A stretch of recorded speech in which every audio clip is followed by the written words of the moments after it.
Sejumlah santri korban pembakaran didampingi kuasa hukum Joko Jumaidi, anggota DPR RI Komisi 13 Rika Diah Pitaloka bersama Direktorat Reserse Pelindungan Perempuan dan Anak mendatangi gedung LPSK. Kasus pembakaran santri ini terjadi pada 13 Desember 2025 lalu dan kasusnya baru terekspos pada Juni 2026. Selama 6 bulan, pihak Ponpes diduga melakukan intervensi yaitu melarang lapor polisi dan berbicara ke media. Dan komitmennya adalah bagaimana perlindungan itu terbaik untuk anak. Sehingga memang di awal-awal kita tidak ada proses untuk mengekspos karena memang kita melindungi privasi anak sebagaimana diatur di dalam Undang-Undang Sistem Peradilan Pidana Anak. Sementara Polda NTB melanjutkan, pihaknya berkomitmen menegakkan hukum terhadap peristiwa pembakaran 3 santri ini. Dari Kepolisian Daerah NTB berkomitmen dalam upaya penegakan hukum terhadap peristiwa hukum yang terjadi di Ponpes RAI di Batu Kliang, Lombok Tengah, dan proses penanganannya sudah dilakukan on the track mulai dari penyelidikan dan penyidikan dan sudah menetapkan pihak yang bertanggung jawab. Ada anak yang berkonflik dengan hukum dan salah satu yang dewasa sebagai pimpinan pondok pesantren. Artinya sebelumnya, kasus dugaan pembakaran santri di pondok pesantren Rosadatus, Saulatiah Ali Ibrahimi, Lombok Tengah NTB, menghebohkan jagat maya. Dalam insiden ini terjadi 13 Desember 2025. 1 santri meninggal dunia dan 2 lainnya luka berat.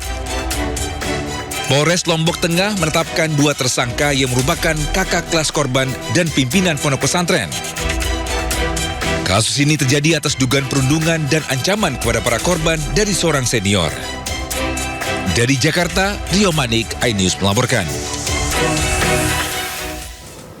Kasus hukum pembakaran anaknya mandek, orang tua santri asal Lombok Tengah, korban pembakaran di pondok pesantren, menangis di hadapan anggota DPR RI Komisi 3 di Jakarta. Sang ibu menceritakan penganiayaan anaknya yang dibakar hidup-hidup pada November 2025 lalu.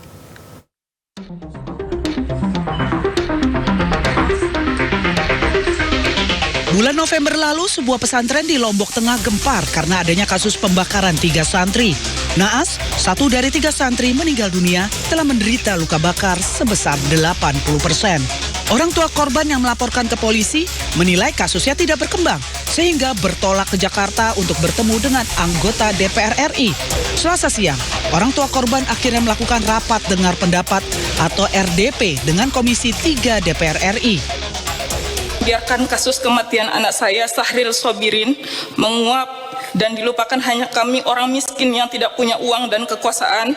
Saya memohon kepada Komisi 3 untuk menggunakan wewenang besar yang Bapak dan Ibu miliki guna mendesak Kapolri mengusut tuntas skandal pembungkaman ini. Tolong awasi polisi-polisi di daerah kami yang tega-teganya menyuruh pihak pesantren meminta tanda tangan damai di atas luka bakar 80% anak saya. Saya meminta keadilan yang seadil-adilnya, seret semua pelaku penganiayaan, pelaku pembakaran dan orang-orang besar di dalam pesantren yang ikut menyembunyikan kejahatan ini ke dalam penjara. Syahril diduga menjadi salah satu dari 3 korban pembakaran oleh kakak kelasnya pada bulan November 2025 lalu. Sementara itu, keluarga korban sudah melaporkan ke polisi, tetapi keluarga pelaku pembakaran menawarkan surat perdamaian. Selain ke DPR RI, ibu korban pun meminta bantuan ke Presiden Republik Indonesia melalui surat terbuka. Tim Liputan iNews melaporkan. 2 orang jadi tersangka kasus santri bakar temannya di salah satu pondok pesantren di Lombok Tengah, Nusa Tenggara Barat. Kedua tersangka merupakan pemimpin pesantren dan santri yang membakar keempat temannya hingga salah satunya meninggal dunia.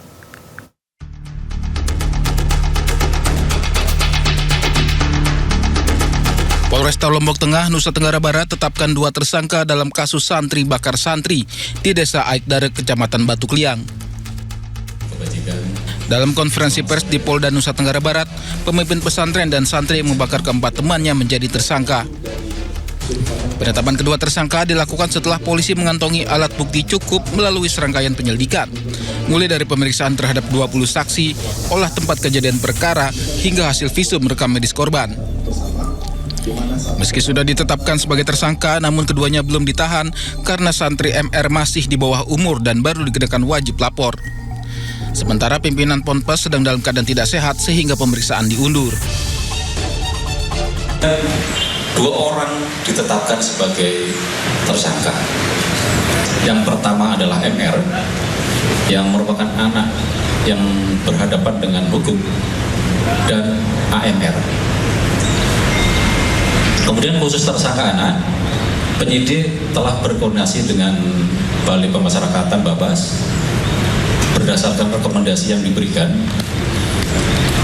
Yang bersangkutan masih berstatus pelajar, bersikap kooperatif, serta memperhatikan prinsip perlindungan anak, maka dikenakan wajib lapor selama proses hukum berlangsung. Selain menetapkan tersangka, polisi juga menyita beberapa barang bukti berupa kasur, ketapel, dokumen perjanjian pondok, serta botol bekas bensin. Polisi mengungkapkan kasus santri bakar santri ini terjadi pada 13 Desember 2025. Namun polisi baru melakukan penyelidikan sejak awal Juni 2026 lantaran para korban tidak langsung melaporkan kejadian tersebut. Akibat peristiwa ini, 1 santri meninggal karena luka bakar parah, sementara 3 santri lainnya luka-luka. Dari Lombok Tengah, Nusa Tenggara Barat, Emma Widiawati, iNews melaporkan. Informasi berikutnya pemirsa, balita 4 tahun meninggal dunia di Rumah Sakit Maleo, Kota Sorong dengan dugaan kelalaian dalam penanganan medis. Untuk mengungkap penyebab pasti kematian korban, tim audit investigasi langsung dibentuk. Kasus ini mencuat setelah unggahan ibu korban di media sosial yang menyebut adanya dugaan kelalaian dalam penanganan medis dan menarik perhatian publik. Menyikapi kasus tersebut, Dinas Kesehatan Kota Sorong membentuk tim audit investigasi untuk menelusuri seluruh proses penanganan pasien hingga meninggal dunia. Tim audit melibatkan dokter spesialis anak, akademisi, dan tim hukum agar proses pemeriksaan berjalan secara menyeluruh dan objektif. Dinas Kesehatan memastikan audit dilakukan secara menyeluruh sebelum hasilnya disampaikan pada masyarakat. Untuk dengan dinas tadi sudah ada dilakukan koordinasi. Iya. Kemudian dari dinas dengan rumah sakit sedang melakukan investigasi tadi. Untuk hasilnya menunggu. Jadi nanti dari rumah sakit dan dinas sudah nanti dari hasil investigasi baru nanti di selanjutnya. Oke. Baik. Tim audit sudah barang tentu yang pertama dari kami Dinas Kesehatan sendiri, kemudian dari dokter-dokter spesialis karena kasus ini adalah kasus anak, oleh sebab itu nanti dokter spesialis anak akan kami libatkan. Oleh sebab itu kami butuh waktu untuk diaudit. Kami mengaudit, mencari tahu semua, ya mulai dari awal dia datang sampai pada saat dia meninggal. Ada tenggat waktu tidak Bu terkait dengan audit ini? Kurang lebih harus diberikan kesempatan kepada kami sebulan. Oke. Baru bisa. Presiden tetapkan BBM jenis solar bagi pengusaha nelayan sebesar Rp15.000 per liter. Informasi akan hadir usai jeda, tetaplah di Sini Sore.